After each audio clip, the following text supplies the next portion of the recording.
द्वापर युग में एक समय की बात है कि यशोदा जी ने श्री कृष्ण से कहा, हे कृष्ण, तुम सारे संसार के उत्पन्न करता, पोषण तथा उनके संहार करता हो। आज कोई ऐसा व्रत मुझसे कहो जिसके करने से मृत्यु लोक में स्त्रियों को विधवा होने का भय ना रहे तथा यह व्रत सभी मनुष्य की मनोकामनाएं पूर्ण करने वाला हो। श्री कृष्ण कहने लगे, हे माता, तुमने अति सुंदर प्रश्न किया है। मैं तुमसे ऐसे ही व्रत को सविस्तार कहता हूँ। सौभाग्य की प्राप्ति के लिए स्त्रियों को 32 पूर्णमासियों का व्रत करना चाहिए। इस व्रत के करने से स्त्रियों को सौभाग्य संपत्ति मिलती है। यह व्रत अचल सौभाग्य देने वाला एवं भगवान शिव के प्रति मनुष्य पात्र की भक्ति को बढ़ाने वाला है। यशोदा जी कहने लगी, हे कृष्ण, सर्वप्रथम इस व्रत को मृत्युलोक में किसने किया था? इसके विषय में विस्तार पूर्वक मुझसे कहो। श्री कृष्ण जी कहने लगे, इस भूमंडल पर एक अत्यंत प्रसिद्ध राजा चंद्रहास से पालित अनेक प्रकार के रत्नों से परिपूर्ण कार्तिका नाम की एक नगरी थी। वहाँ पर धनेश्वर नाम का एक ब्राह्मण था और उसकी स्त्री अति सुशीला रूपवती थी। दोनों ही उस नगरी में बड़े प्रेम के साथ रहते थे। घर में धन्य धान्य आदि की कमी नहीं थी। उनको एक बड़ा दुख था कि उनका कोई संतान नहीं थी। इस दुख से वह अत्यंत दुखी रहते थे। एक समय एक बड़ा तपस्वी योगी उस नगरी में आया। वह योगी उस ब्राह्मण के घर को छोड़कर अन्य सब घरों से भिक्षा लाकर भोजन किया करता, लेकिन रूपवती से वह भिक्षा नहीं लिया करता था। उस योगी ने एक दिन रूपवती से भिक्षा न लेकर किसी अन्य घर से भिक्षा लेकर गंगा किनारे जाकर भिक्षाने को प्रेम पूर्वक खा रहा था कि धनेश्वर ने योगी का यह सब कार्य किसी प्रकार से देख लिया। अपनी भिक्षा के अनादर से दुखी होकर धनेश्वर योगी से बोला, महात्मन, आप सब घरों से भिक्षा लेते हैं, हमने देखा है, परंतु आप मेरे घर से भिक्षा कभी नहीं लेते, इसका क्या कारण है? योगी ने कहा, निसंतान के घर की भीख पतितों के अन्न के तुल्य होती है और जो पतितों का अन्न खाता है वह भी पतित हो जाता है। चूँकि तुम निसंतान हो, अतः पतित हो जाने के भय से मैं तुम्हारे घर से भिक्षा नहीं लेता हूँ। धनेश्वर यह बात सुनकर अपने मन में बहुत दुखी हुआ और हाथ जोड़कर योगी के पैर पर गिर पड़ा तथा अंतर्भाव से कहने लगा, हे महाराज, यदि ऐसा है तो आप मुझको पुत्र प्राप्ति का कुछ उपाय बतलाइए। आप सर्वज्ञ हैं, मुझ पर अवश्य ही यह कृपा कीजिए। धन की मेरे घर में कोई कमी नहीं, परंतु मैं पुत्र न होने के कारण बहुत दुखी रहता हूँ। आप मेरे इस दुख का हरण करें, आप समर्थवान हैं। यह सुनकर योगी कहने लगे, हे ब्राह्मण, तुम चंडी माता की आराधना करो। घर आकर उसने अपने स्त्री से सब वृत्तांत कहा और स्वयं तप के लिए निमित्त वन में चला गया। वन में जाकर उसने चंडी माता की उपासना की। चंडी माता ने 16वें दिन उसको सपने में दर्शन दिया और कहा, हे धनेश्वर, जा तेरा पुत्र होगा, परंतु वह 16 वर्ष की आयु में ही मृत्यु को प्राप्त हो जाएगा। यदि तुम दोनों स्त्री पुरुष 32 पूर्णमासियों का व्रत विधि पूर्वक करोगे तो वह दीर्घायु होगा। जितनी तुम्हारी सामर्थ्य हो, आटे के दिए बनाकर शिव जी का पूजन करना, परंतु पूर्णमासी को 32 जो जाने चाहिए। प्रातःकाल होने पर इस स्थान के समीप ही तुम्हें एक आम का वृक्ष दिखाई देगा। उस पर तुम चढ़कर एक फल तोड़कर शीघ्र अपने घर को चले जाना। अपनी स्त्री से सब वृत्तांत कहना। ऋतु स्नान के पश्चात वह स्वच्छ होकर श्री शंकर जी का ध्यान करके उस फल को खा लेगी। तब शंकर भगवान की कृपा से उसको गर्भ ठहर जाएगा। जब वह ब्राह्मण प्रातःकाल उठा तो उसने उस स्थान पर देखा कि एक आम का वृक्ष था, जिस पर एक अत्यंत सुंदर आम का फल लगा हुआ था। उस ब्राह्मण ने उस आम के वृक्ष पर चढ़कर उस फल को तोड़ने का बहुत कोशिश किया, परंतु वृक्ष पर कई बार प्रयत्न करने के बाद भी वह चढ़ नहीं पाया। तब तो उस ब्राह्मण को बहुत चिंता हुई और उसने विघ्न विनाशक श्री गणेश जी की वंदना करने लगा। हे दयानिधे, अपने भक्तों के विघ्नों का नाश करके उनके मंगल कार्य को करने वाले, दुष्टों का नाश करने वाले, रिद्धि सिद्धि को देने वाले, आप मुझ पर कृपा करके इतना बल दे कि मैं अपने मनोरथ को पूर्ण कर सकूं। इस प्रकार गणेश जी की प्रार्थना करने पर उनकी कृपा से धनेश्वर पेड़ पर चढ़ गया और उसने एक अति सुंदर आम का फल देखा। उसने विचार किया कि जो वरदान से फल मिला था वह यही है और कोई फल दिखाई भी तो नहीं देता। उस धनेश्वर ब्राह्मण ने जल्दी से उस फल को तोड़कर अपनी स्त्री को लाकर दिया और उसकी स्त्री ने अपने पति के कथन अनुसार उस फल को खा लिया और वह गर्भवती हो गई। देवी जी की असीम कृपा से उसे एक अत्यंत सुंदर पुत्र उत्पन्न हुआ, जिसका नाम उन्होंने देवीदास रखा। माता पिता की हर्ष और शोक के साथ वह बालक शुक्ल पक्ष की चंद्रमा की भांति अपने पिता के घर में बढ़ने लगा। भगवान की कृपा से वह बालक बहुत ही सुंदर, सुशील, विद्या बढ़ने में बहुत ही निपुण हो गया। दुर्गा जी की आज्ञा अनुसार उसकी माता ने 32 पूर्णमासी का व्रत रखना आरंभ कर दिया, जिससे उसका पुत्र बड़ी आयु वाला हो जाए। 16वां वर्ष लगते ही देवीदास के माता पिता को बड़ी चिंता हो गई कि कहीं उनके पुत्र की इस वर्ष मृत्यु ना हो जाए। इसलिए उन्होंने अपने मन में विचार किया कि यदि यह दुर्घटना उनके सामने हो गई तो वह कैसे सहन कर सकेंगे।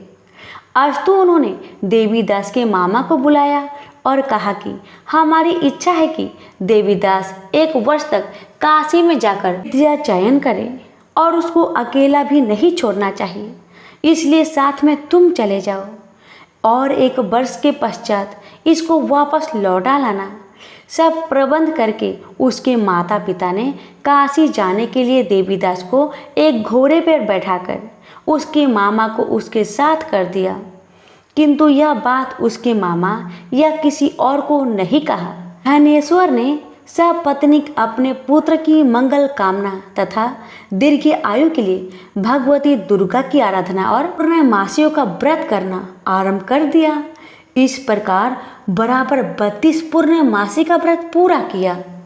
कुछ समय पश्चात एक दिन वह दोनों मामा और भांजा मार्ग में रात्रि बिताने के लिए किसी ग्राम में ठहरे हुए थे। उस दिन उस गांव में एक ब्राह्मण की अत्यंत सुंदरी, सुशीला, विदुषी और गुणवती कन्या का विवाह होने वाला था। जिस धर्मशाला के अंदर वर और उसकी बारात ठहरी हुई थी, उसी धर्मशाला में देवीदास और उसके मामा भी ठहरे हुए थे। संयोगवश कन्या को तेल आदि चढ़ाकर मंडप आदि का कृत्य किया गया तो लगन के समय वर को धनुर्वात हो गया। अस्तु वर के पिता ने अपने कुटुंबियों से परामर्श करके निश्चय किया कि यह देवीदास मेरे पुत्र जैसा ही सुंदर है, मैं इसके साथ ही लगन करा दूं और बाद में विवाह के अन्य कार्य मेरे लड़के के साथ हो जाएगी। ऐसा सोचकर देवीदास के मामा से जाकर बोला कि तुम थोड़ी देर के लिए अपने भांजे को हमें दे दो, जिससे विवाह के लग्न का सब कृत्य सुचारू रूप से हो सके। तब उसका मामा कहने लगा कि जो कुछ भी मधुर पर्क आदि कन्यादान के समय वर को मिले वह सब हमें दिया जाए, तो मेरा भांजा इस बारात का दूल्हा बन जाएगा। यह बात वर के पिता ने स्वीकार कर लेने पर उसने अपना भांजा वर बनने को भेज दिया और उसके साथ सब विवाह कार्य रात्रि में विधि पूर्वक संपन्न हो गया। पत्नी के साथ वह भोजन न कर सका और अपने मन में सोचने लगा कि ना जाने यह किसी स्त्री होगी। वह एकांत में इसी सोच में गहरा निश्वास छोड़ने लगा। तब उसकी आंखों में आंसू भी आ गए। तब वधू ने पूछा कि क्या बात है, आप इतने उदास व दुखी क्यों रह रहे हो? तब उसने सब बातें जो वर के पिता व उसके मामा में हुई थी उसको बता दिया। कन्या कहने लगी कि यह ब्रह्म विवाह के विपरीत हो कैसे सकता है? देव, ब्राह्मण और अग्नि के सामने मैंने आपको ही अपना पति बनाया है, इसलिए आप ही मेरे पति हैं। मैं आपकी ही पत्नी रहूंगी, किसी अन्य की कदापि नहीं। तब देवीदास ने कहा, ऐसा मत करिए, क्योंकि मेरी आयु बहुत थोड़ी है। मेरे पश्चात आपकी क्या गति होगी, इन बातों को अच्छी तरह विचार लो। परंतु वह ढीठ विचार वाली थी। बोली कि जो आपकी गति होगी वह मेरी गति होगी। हे स्वामी, आप उठिए और भोजन करिए, आप निश्चय ही भूखे होंगे। इसके बाद देवीदास और उसकी पत्नी दोनों ने भोजन किया तथा शेष रात्रि वो सोते रहे। प्रातःकाल देवीदास ने अपनी पत्नी को 3 नगों से जरी हुई एक अंगूठी दी, एक रुमाल दिया और बोला, हे प्रिय, इसे लो और संकेत समझकर स्थिर चित हो जाओ। मेरा मरण और जीवन जानने के लिए एक पुष्प वाटिका बना लो, उसमें सुगंधित वाली एक नवमल्लिका लगा लो, उसको प्रतिदिन जल से सींचा करो और आनंद के साथ खेलो कूदो तथा उत्सव मनाओ। जिस समय और जिस दिन मेरा प्रांत होगा ये फूल सूख जाएंगे, और जब ये फिर हरे हो जाए तो जान लेना कि मैं जीवित हूँ। यह बात निश्चय करके समझ लेना, इसमें कोई संशय नहीं है। ये समझाकर वह चला गया। प्रातःकाल होते ही वहाँ पर गाजे बाजे बजने लगे। जिस समय वह विवाह के कार्य समाप्त करने के लिए वर तथा सब बाराती मंडप में आए तो कन्या ने वर को भली प्रकार से देखकर अपने पिता से कहा, यह मेरा पति नहीं है। मेरा पति वही है जिसके साथ रात्रि में मेरा पानी ग्रहण हुआ था। इसके साथ मेरा विवाह नहीं हुआ है। यदि यह वही है तो बताए कि मैंने इसको क्या दिया। मधुर पर्क और कन्यादान के समय जो मैंने भूषण आदि दिए थे उन्हें दिखाए, तथा रात में मैंने क्या गुप्त बातें कही थी वह सब सुनाए। पिता ने उसके कथानुसार वर को बुलाया। कन्या की यह सब बातें सुनकर वह कहने लगा कि मैं कुछ नहीं जानता। इसके पश्चात लज्जित होकर वह अपना सा मुख लेकर चला गया और सारी बारात भी अपमानित होकर वहां से लौट गई। भगवान श्री कृष्ण बोले, हे माता, इस प्रकार देवीदास काशी विद्या अध्ययन के लिए चला गया। जब कुछ समय बीत गया तो काल से प्रेरित होकर एक सर्प रात्रि के समय उसको डसने के लिए वहां पर आया। उस विषधर के प्रभाव से उसके शयन का स्थान चारों ओर से विष की ज्वाला से विषैला हो गया, परंतु व्रत राजा के प्रभाव से उसको काटने ना पाया, क्योंकि पहले ही उसके माता ने 32 पूर्णिमा का व्रत रखा था। इसके बाद मध्या के समय स्वयं काल वहां पर आया और उसके शरीर से उसके प्राण को निकालने का कोशिश करने लगा, जिससे वह मूर्छित होकर पृथ्वी पर गिर पड़ा। भगवान की कृपा से उसी समय पार्वती जी के साथ श्री शंकर जी वहां पर आ गए। उसको मूर्छित दशा में देखकर पार्वती जी ने भगवान शंकर से प्रार्थना की कि हे महाराज, इस बालक की माता ने पहले 32 पूर्णिमा का व्रत किया था, जिसके प्रभाव से हे भगवान आप इसको प्राण दान दीजिए। भगवानी के कहने पर भक्त वत्सल भगवान श्री शिव जी ने उसको प्राण दान दे दिया। इस व्रत के प्रभाव से काल को भी पीछे हटना पड़ा और देवीदास स्वस्थ होकर बैठ गया। उधर उसकी स्त्री उसके काल की प्रतीक्षा किया करती थी। जब उसने देखा कि उस पुष्प वाटिका में पत्र पुष्प कुछ भी नहीं रहे तो उसको अत्यंत आश्चर्य हुआ, और जब वह वैसे ही हरी भरी हो गई तो वह जान गई कि उसका पति जीवित हो गए हैं। यह देखकर वह बहुत प्रसन्न मन से अपने पिता से कहने लगी कि हे पिताजी, मेरा पति जीवित है, आप उनको ढूंढिए। जब 16वां वर्ष व्यतीत हो गया तो देवीदास भी अपने मामा के साथ काशी की ओर चल दिया। इधर उसे ससुर उसको ढूंढने के लिए अपने घर से जाने वाले ही थे कि वह दोनों मामा भांजा वहां पर आ गए। उसको आया देखकर उसका ससुर बड़ी प्रसन्नता के साथ अपने घर में ले आया। उस समय नगर के निवासी भी वहां इकट्ठा हो गए और सबने निश्चय किया कि अवश्य ही इसी बालक के साथ इस कन्या का विवाह हुआ था। उस बालक को जब कन्या ने देखा तो पहचान लिया और कहा, हाँ, ये वही है जो संकेत करके गया था। तदुपरांत सभी कहने लगे कि भला हुआ जो यह आ गया, और सब नगर वासियों ने आनंद मनाया।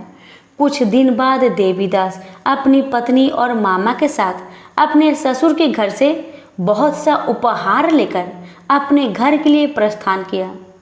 जब वह अपने गांव के निकट आ गया तो कई लोगों ने उसको देखकर उसके माता पिता को पहले ही जाकर खबर दे दी कि तुम्हारा पुत्र देवीदास अपनी पत्नी और मामा के सहित घर पधार रहा है।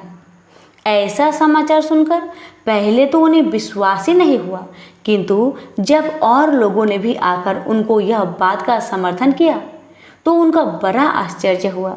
लेकिन थोड़ी देर में देवीदास ने आकर अपने माता पिता के चरणों में अपना सिर रखकर प्रणाम किया और उसकी पत्नी ने अपने सास ससुर के चरण को स्पर्श किया तो माता पिता ने अपने पुत्र और पुत्र वधू को अपने हृदय से लगा लिया और दोनों की आंखों में प्रेम अश्रु बह चले।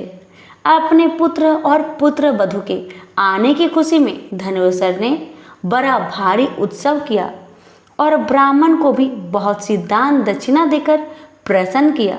श्री कृष्ण जी कहने लगे, इस प्रकार धनेश्वर 32 पूर्णिमाओं के व्रत के प्रभाव से पुत्रवान हो गया। जो भी स्त्रियां इस व्रत को करती है वे जन्म जन्मांतर में वैधव का दुख नहीं भोगती और सदैव भाग्यशाली रहती है। यह मेरा वचन है, इसमें कोई संदेह नहीं मानना। यह व्रत पुत्र पौत्रों को देने वाला तथा संपूर्ण मनोकामनाओं को पूर्ण करने वाला है। 32 पूर्णिमाओं के व्रत करने से व्रती की सब इच्छाएं भगवान शिव जी की कृपा से पूर्ण हो जाती है।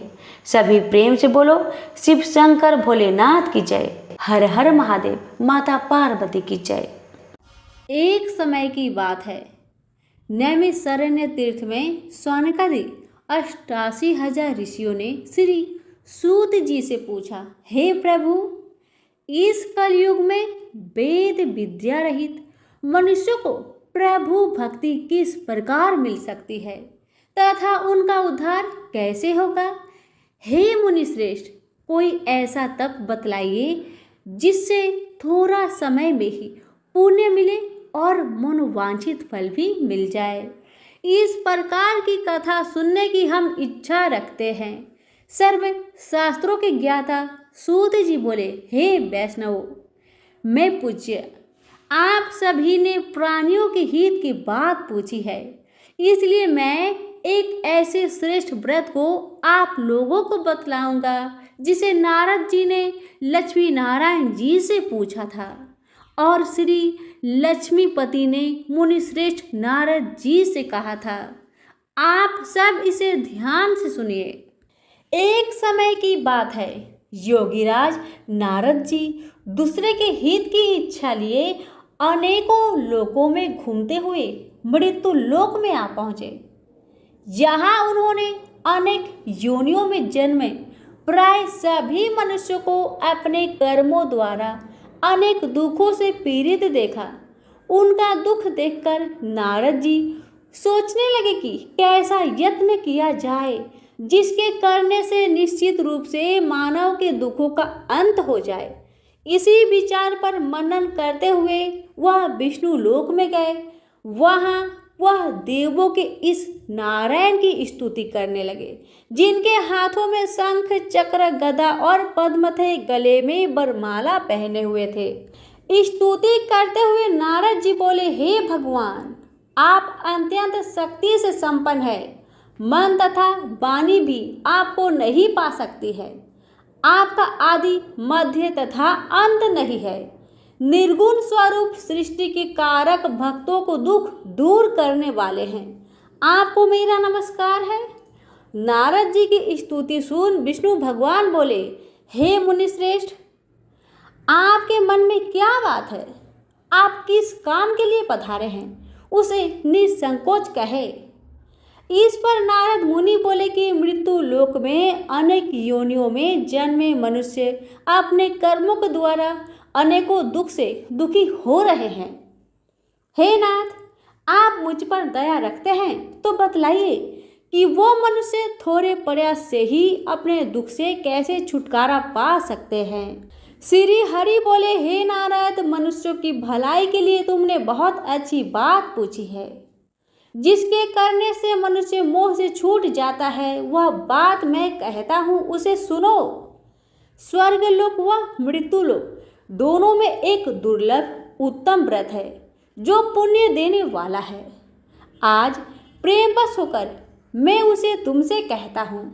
श्री सत्यनारायण भगवान का यह व्रत अच्छी तरह विधान पूर्वक करके मनुष्य तुरंत ही यहाँ सुख भोग कर मरने पर मोक्ष को पाता है।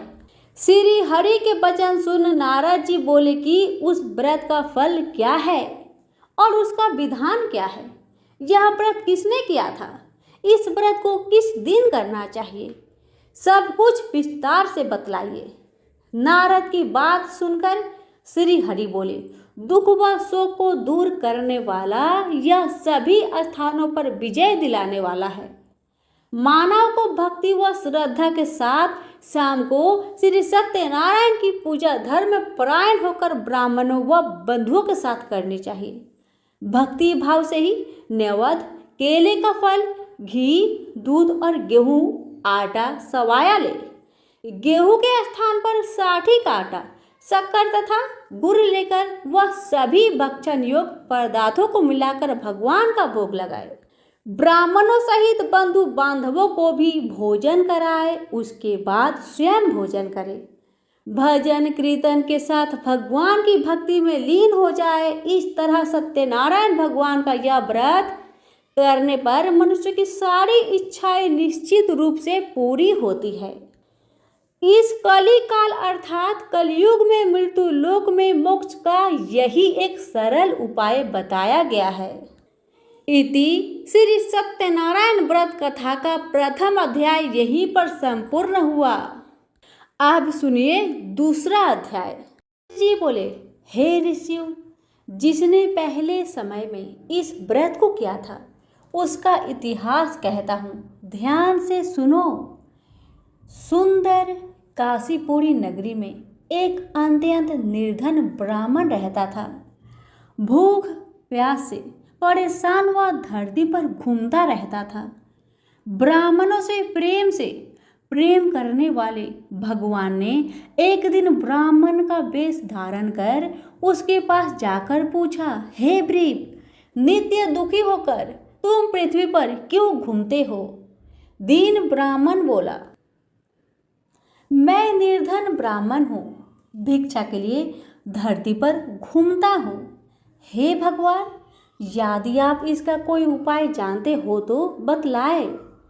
वृद्ध ब्राह्मण कहता है कि सत्यनारायण भगवान मनोवांछित फल देने वाले हैं, इसलिए तुम उनका पूजन करो।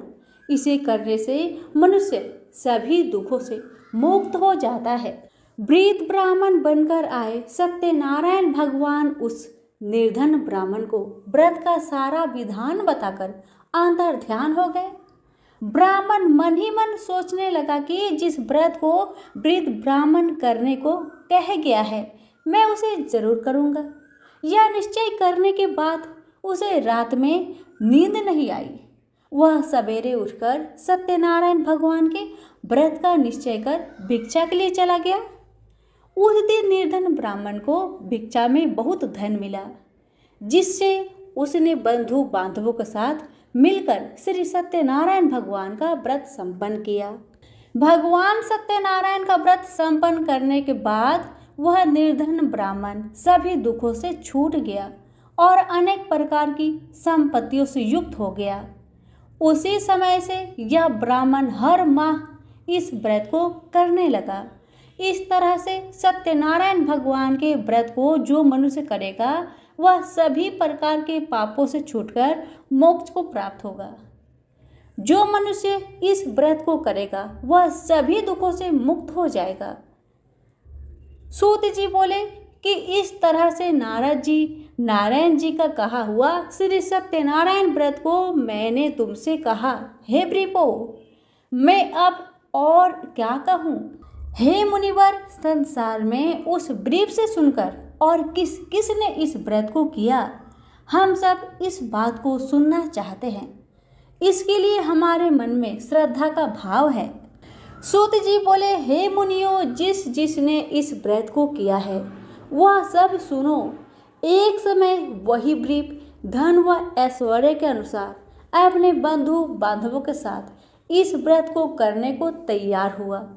उसी समय एक लकड़ी बेचने वाला बूढ़ा आदमी आया और लकड़ियां बाहर रखकर अंदर ब्राह्मण के घर में गया। प्यास से दुखी वह लकड़हारा उनको व्रत करते देख ब्रीप को नमस्कार कर पूछने लगा कि आप यह क्या कर रहे हैं तथा इसे करने से क्या फल मिलेगा, कृपया मुझे भी बताए। ब्राह्मण ने कहा कि सब मनोकामनाओं को पूरा करने वाला यह सत्यनारायण भगवान का व्रत है। इनकी कृपा से ही मेरे घर में धन धान्य आदि का वृद्धि हुई है। ब्रीप से सत्यनारायण व्रत के बारे में जानकर लकड़हारा बहुत प्रसन्न हुआ। चरणामृत लेकर वह प्रसाद खाने के बाद वह अपने घर गया। लकड़हारे ने अपने मन में संकल्प किया कि आज लकड़ी बेचने से जो धन मिलेगा उसी से श्री सत्यनारायण भगवान का उत्तम व्रत करूंगा। मन में इस विचार को ले बूढ़ा आदमी सिर पर लकड़ियां रखकर उस नगर में बेचने गया जहां धनी लोग ज्यादा रहते थे। उस नगर में उसे अपनी लकड़ियों का दाम पहले से 4 गुना अधिक मिलता है। बूढ़ा प्रसन्नता के साथ दाम लेकर केले, शक्कर, घी, दूध, दही और गेहूं का आटा ले और सत्यनारायण भगवान के व्रत की अन्य सामग्रियां लेकर अपने घर गया। वहां उसने अपने बंधु बांधवों को बुलाकर विधि विधान से सत्यनारायण भगवान का पूजन और व्रत किया। इस व्रत के प्रभाव से वह बूढ़ा लकड़हारा धन पुत्र आदि से युक्त होकर संसार के समस्त सुख भोग कर अंत काल में वैकुंठ धाम चला गया। इति श्री सत्यनारायण व्रत कथा का दूसरा अध्याय संपूर्ण हुआ। अब सुनिए तीसरा अध्याय। सूत जी बोले, हे श्रेष्ठ मुनियों, अब आगे की कथा कहता हूँ। पहले समय में उल्का मुख नाम का एक बुद्धिमान राजा था। वह सत्य वक्ता और जितेंद्रिय था। प्रतिदिन देव स्थानों पर जाता और निर्धनों को धन देकर उनके कष्ट को दूर करता था। उसकी पत्नी कमल के समान मुख वाली तथा सती साध्वी थी। भद्रशिला नदी के तट पर उन दोनों ने श्री सत्यनारायण भगवान का व्रत किया। उसी समय साधु नाम का एक वैश्य आया। उसके पास व्यापार करने के लिए बहुत सा धन भी था। राजा को व्रत करने देखकर वह विनय के साथ पूछने लगा, हे राजन, भक्ति भाव से पूर्ण होकर आप यह क्या कर रहे हैं? मैं सुनने की इच्छा रखता हूँ, तो आप मुझे बतलाइए। राजा बोला, हे साधु, अपने बंधु बांधवों के साथ पुत्र आदि की प्राप्ति के लिए महाशक्तिमान श्री सत्यनारायण भगवान का व्रत व पूजन कर रहा हूँ। राजा के वचन सुन साधु आदर से बोला, हे राजन, मुझे इस व्रत का सारा विधान कहिए। आपके कथा अनुसार मैं भी इस व्रत को करूंगा। मेरी भी संतान नहीं है और इस व्रत को करने से निश्चित रूप से मुझे संतान की प्राप्ति होगी। राजा से व्रत का सारा विधान सुन व्यापार से निवृत्त हो वह अपने घर गया। साधु वैश्य ने अपनी पत्नी को संतान देने वाले इस व्रत का वर्णन कह सुनाया और कहा कि जब मेरी संतान होगी तब मैं इस व्रत को करूंगा। साधु ने इस तरह के वचन अपनी पत्नी लीलावती से कहे। एक दिन लीलावती पति के साथ आनंदित हो सांसारिक धर्म में प्रवृत्त होकर सत्यनारायण भगवान की कृपा से गर्भवती हो गई। 10वें महीने में उसके गर्भ से एक सुंदर कन्या ने जन्म लिया। दिनों दिन वह ऐसे बढ़ने लगी जैसे कि शुक्ल पक्ष का चंद्रमा बढ़ता है। माता पिता ने अपनी कन्या का नाम कलावती रखा। एक दिन लीलावती ने मीठे शब्दों में अपने पति को याद दिलाया कि आपने सत्यनारायण भगवान के जिस व्रत को करने का संकल्प किया था उसे करने का समय आ गया है, आप इस व्रत को करिए। साधु बोला कि हे प्रिय, इस व्रत को मैं उसके विवाह में करूंगा। इस प्रकार अपनी पत्नी को अवशासन देकर वह नगर को चला गया। कलावती पिता के घर में रहकर वृद्धि को प्राप्त हो गई। साधु ने एक बार नगर में अपनी कन्या को सखियों के साथ देखा तो तुरंत ही दूत को बुलाया और कहा कि मेरी कन्या की योग वर देखकर आओ। साधु की बात सुनकर दूत कंचन नगर में पहुंचा और वहां देखभाल कर लड़की के सुयोगवानिक पुत्र को ले आया। सुयोग लड़के को देख साधु ने बंधु बांधवों को बुलाकर अपनी पुत्री का विवाह कर दिया। लेकिन दुर्भाग्य की बात ये कि साधु ने अभी भी श्री सत्यनारायण भगवान का व्रत नहीं किया। इस पर श्री भगवान क्रोधित हो गए और श्राप दिया कि साधु को अत्यधिक दुख मिले। अपने कार्य में कुशल साधु बनिया जामाई लेकर समुद्र के पास स्थित होकर रत्नासारपुर नगर में गया। वहां जाकर दामाद ससुर दोनों मिलकर चंद्रकेतु राजा के नगर में व्यापार करने लगे। एक दिन भगवान सत्यनारायण की माया से एक चोर राजा का धन चुराकर भाग रहा था। उसने राजा के सिपाहियों को अपना पीछा करते देख चुराया हुआ धन वहां रख दिया जहां साधु अपने जामाई के साथ ठहरा हुआ था। राजा के सिपाहियों ने साधु वैश्य के पास राजा का धन पड़ा देखा तो वह ससुर जमाई दोनों को बांधकर प्रसन्नता से राजा के पास ले गए और कहा कि उन दोनों चोरों को हम पकड़ लाए हैं, आप आगे की कार्यवाही की आज्ञा दे। राजा की आज्ञा से उन दोनों को कठिन कारावास में डाल दिया गया और उनका सारा धन भी उनसे छीन लिया गया। श्री सत्यनारायण भगवान के श्राप से साधु की पत्नी भी बहुत दुखी हुई। घर में जो धन रखा था उसे चोर चुरा ले गए। शारीरिक तथा मानसिक पीड़ा व भूख प्यास से अति दुखी हो अन्य की चिंता में कलावती ब्राह्मण के घर गई। वहां उसने श्री सत्यनारायण भगवान का व्रत होते देखा। फिर कथा भी सुनी। वह प्रसाद ग्रहण कर वह रात को घर वापस आई। माता ने कलावती से पूछा कि हे पुत्री, अब तक तुम कहाँ थी? तेरे मन में क्या है? कलावती ने अपने माता से कहा, हे माता, मैंने एक ब्राह्मण के घर में श्री सत्यनारायण भगवान का व्रत देखा है। कन्या के वचन सुन लीलावती भगवान की पूजन की तैयारी करने लगी। लीलावती ने पारिवारिक व बंधुओं सहित सत्यनारायण भगवान का पूजन किया और उनसे वर मांगा कि मेरे पति तथा जमाई शीघ्र घर आ जाए। साथ ही ये भी प्रार्थना की कि हम सबका अपराध क्षमा करे।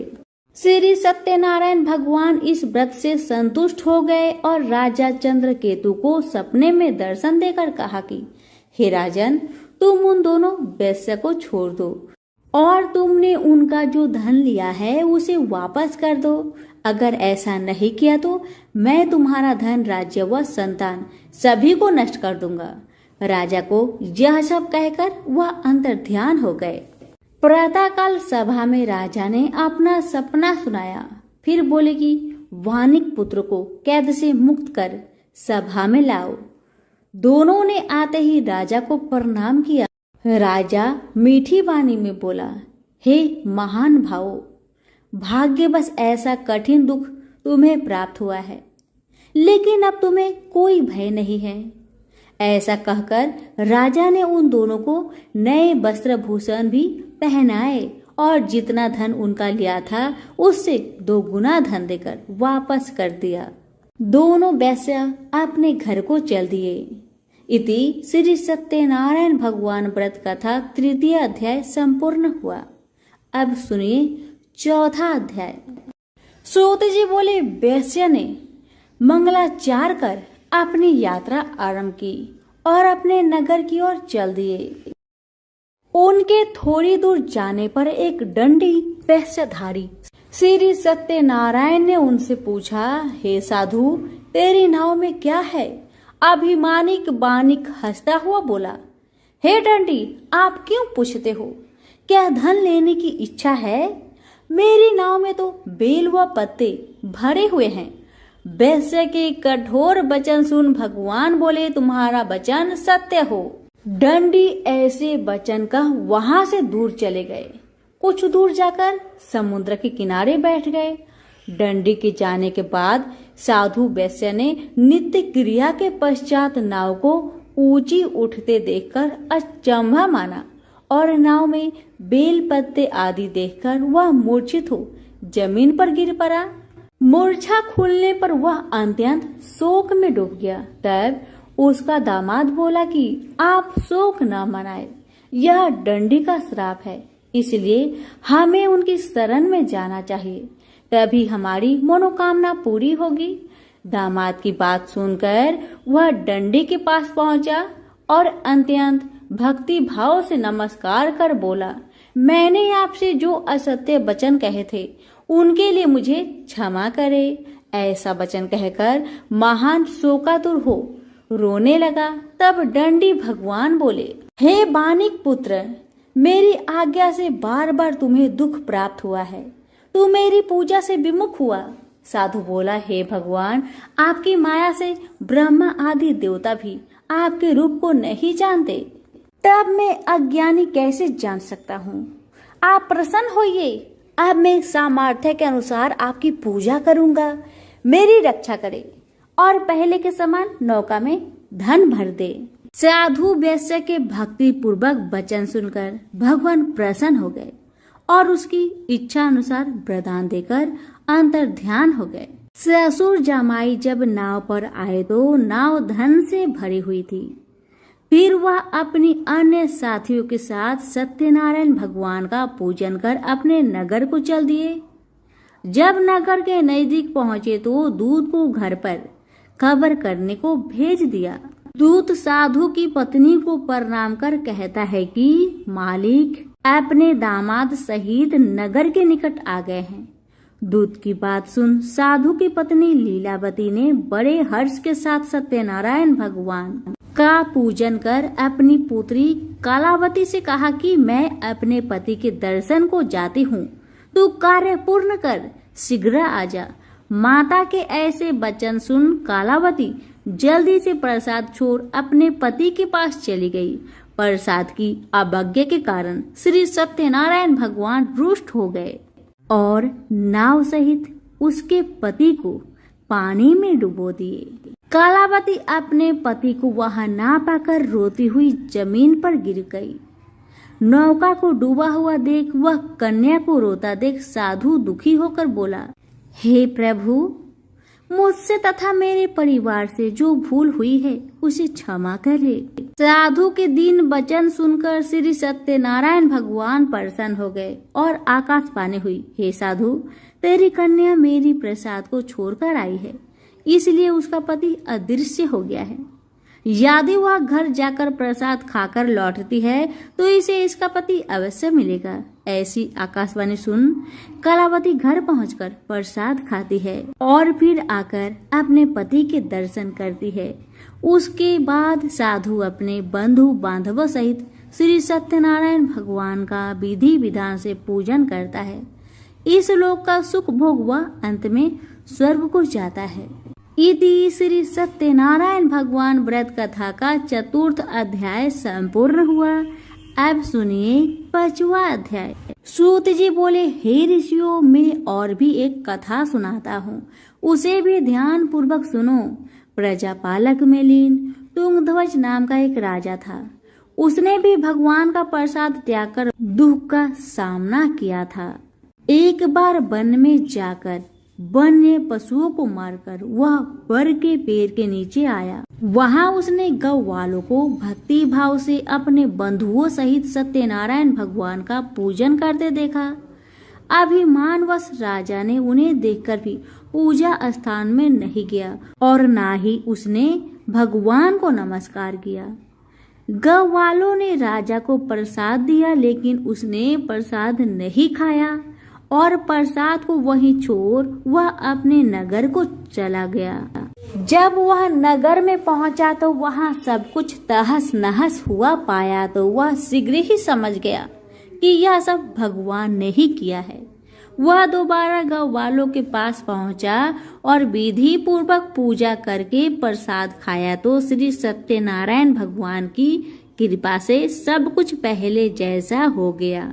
दीर्घ काल तक सुख भोगने के बाद मरणों उपरांत उसे स्वर्ग लोक की प्राप्ति हुई। जो मनुष्य परम दुर्लभ इस व्रत को करेगा तो भगवान सत्यनारायण की अनुकंपा से उसे धन धान्य की प्राप्ति होगी।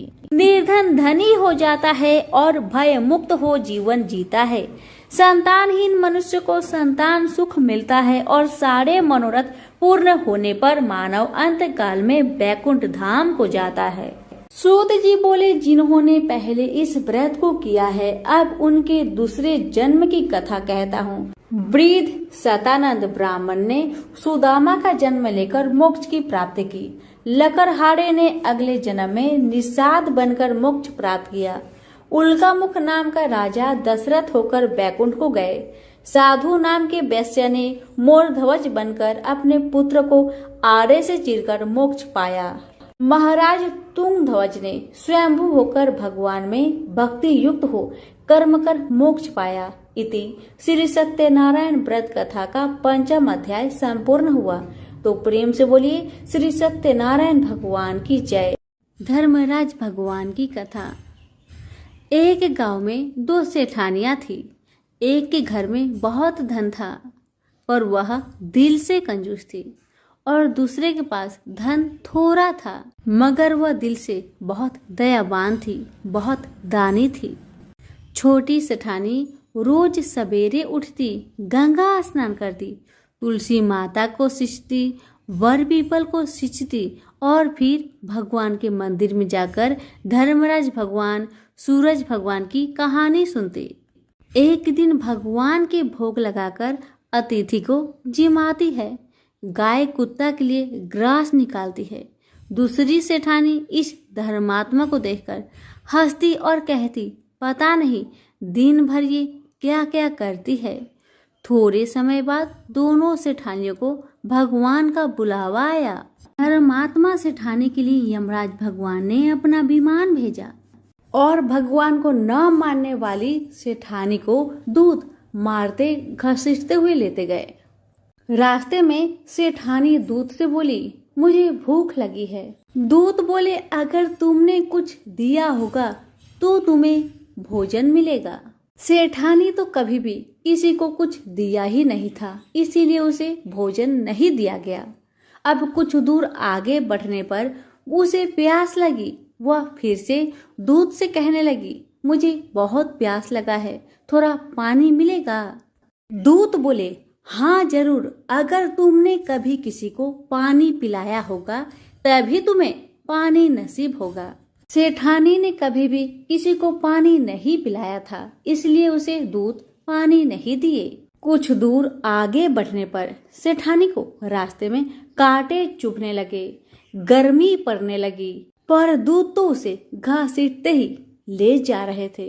अब सेठानी बहुत पछताने लगी कि मेरे पास सब कुछ था मगर मैंने कभी दान धर्म नहीं किया। इतने में यमराज भगवान का दरबार आया। तब सेठानी ने देखा कि धर्मात्मा सेठानी भगवान के पास सिंहासन पर बैठी थी। उधर दूसरी सेठानी को तपते हुए कुंड में डाल दिया गया। अब तो सेठानी यमराज भगवान से बोली, हे भगवान, मुझ पर दया करके आप मुझे 1.25 पहर का जीवन दान दीजिए, मैं वापस आकर दंड भोग लूंगी। यमराज भगवान तो बहुत दयालु है। उन्होंने सेठानी पर दया दिखाकर उसे 1 दिन का जीवन दान दे दिया। सेठानी के शरीर में प्राण संचार आते ही पंडितों को बुलाकर सेठानी ने धर्मराज जी की कथा सुनी, सब तरह से दान धर्म किया। इतने में समय पूरा हो गया। अब की बार धर्मराज भगवान ने सेठानी के लिए विमान भेजा। 1.25 पहर के दान धर्म से सेठानी को स्वर्ग मिला। धर्मराज भगवान ने जैसी कृपा सेठानी पर करी वैसी सब पर करना। कहानी कहने वाले, सुनने वाले और हुक्कारे भरने वालों पर सभी पर अपनी कृपा सदा बनाए रखना। तो प्रेम से बोलिए धर्मराज भगवान की जय। उमापति शंकर भगवान और गणेश जी की कहानी। कहते हैं कि एक घने जंगल में शिशु गणेश को माता पार्वती छोड़कर चली गई। उस जंगल में हिंसक जीव ही घूमते रहते थे। वहां कभी कभार ऋषि मुनि भी उस जंगल से गुजरते थे। उस भयानक जंगल में एक सियार ने उस शिशु को देखा और वह उसके पास जाने लगा। तभी उसी समय ही वहां से ऋषि वेद व्यास जी के पिता पराशर मुनि गुजर रहे थे और उनकी दृष्टि उस अबोध बालक पर पड़ी और उन्होंने देखा कि एक सियार भी उस शिशु की ओर धीरे धीरे आ रहा है। पहले तो पराशर मुनि ने सोचा कि कहीं यह इंद्र का कोई खेल या माया तो नहीं जो मेरा तप भंग करना चाहता हो। यह सोचते हुए महर्षि पराशर तेजी से शिशु की ओर बढ़े और यह देखकर वह सियार अपनी जगह पर ही रुक गया और फिर चुपचाप ही वन में कहीं गुम हो गया। महर्षि पराशर ने उस बालक को ध्यान से देखा। उसकी 4 भुजाएं थी, रक्त वर्ण और गज वंदन था, सुंदर वस्त्र पहन रखे थे। तब उन्होंने उसके छोटे छोटे चरणों को देखा तो उस पर ध्वज, अंकुश और कमल की रेखाएं स्पष्ट नजर आ रही थी। यह देखकर महर्षि के शरीर में रोमांच हो आया और वो समझ गए कि यह कोई साधारण बालक नहीं बल्कि स्वयं प्रभु थे। तब उन्होंने शिशु के चरणों में अपना मस्तक रख दिया और वे खुद को भाग्यशाली समझने लगे। वे उस शिशु को लेकर अपने आश्रम चले गए। उनकी पत्नी वत्सला ने जब महर्षि के हाथों में एक नन्हे बालक को देखा तो पूछा, यह आपको कहाँ से मिला? महर्षि ने कहा कि यह जंगल के एक सरोवर के तट पर पड़ा था। लगता है कि को क्रूर हृदय अभागा इसे वहां छोड़ गया है। वत्सला शिशु को देखकर बहुत प्रसन्न हुई।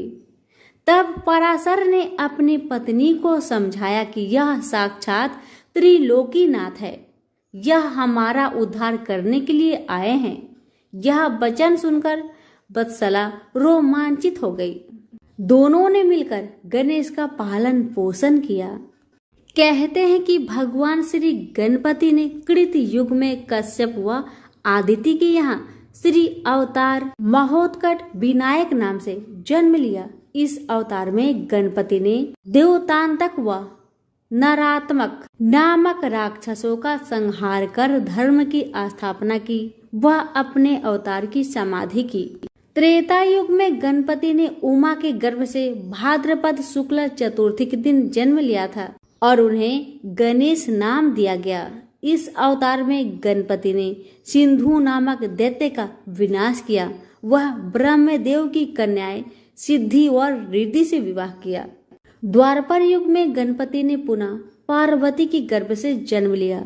वह गणेश कहलाए, परंतु गणेश के जन्म के बाद किसी कारणवश पार्वती ने उन्हें जंगल में छोड़ दिया, जहां पर पराशर मुनि ने उनका पालन पोषण किया। इन्हीं गणेश ने ही ऋषि वेद व्यास के कहने पर महाभारत लिखी थी। इस अवतार में गणेश ने सिंदूरासुर का वध करके उसके द्वारा कैद किए अनेक राजाओं व वीरों को मुक्त करवाया था। इसी अवतार में गणेश ने वरण्य नामक अपने भक्त को गणेश गीता के रूप में साक्षात्व तत्व ज्ञान का उपदेश दिया। ऐसा भी कहा जाता है कि वे महिष्मति वैरण्य के पुत्र थे। कुरूप होने के कारण उन्हें जंगल में छोड़ दिया गया था। प्रेम से बोलिए गणेश महाराज की जय हो। उमापति शंकर भगवान की जय हो।